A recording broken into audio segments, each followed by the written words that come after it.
Članovi Gradskog odbora Demokratske stranke Požarevac u okviru predizborne kampanje delili su prolaznicima u centru grada promotivni materijal. Predsednik Gradskog odbora i kandidat Demokratske stranke za poslanika u Republičkom parlamentu Žarko Pivac pozvao je građane da 6. maja izađu na izbore i zaokruže broj 1 i poručio da imaju izbor za bolji život. Demokratska stranka doprinela jednoj političkoj korektnosti u gradu Požarevcu i nadamo se da će tako i u buduće ostati, znači posle izbora koji će se desiti 6.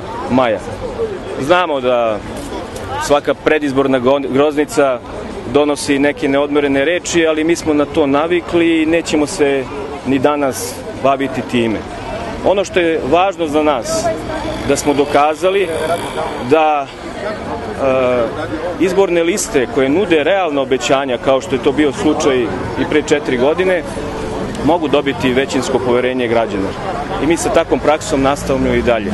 Tako da sve ono što smo ponudili građanima u narednom 4-godišnjem periodu jeste ostvarivo i mi ćemo ostvariti, u to smo apsolutno sigurni. I nove kilometre toplifikacione mreže, i gasifikacione mreže, vodovodne mreže, fekalne kolektore, lepe zgrade, uređena sela, Kostolac i naravno naš Požarevac. To je ono što sve više i više se prepoznaje i što građani hoće da podrže.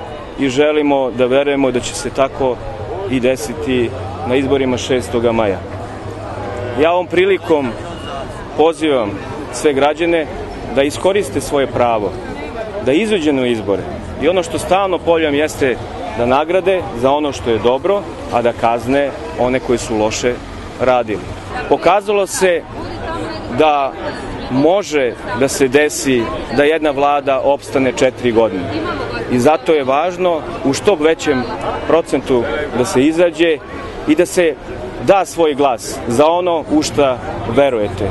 Za one ljude koji su odlučni za dela i koji mogu da stvore nove vrednosti i koji mogu u političkoj komunikaciji da budu dostojni, reprezentativni jednog grada kao što je Požarevac.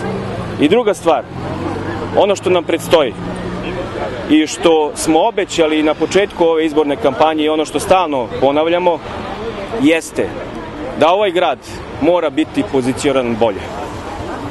I takođe ovom prilikom obećavamo da će se to i desiti.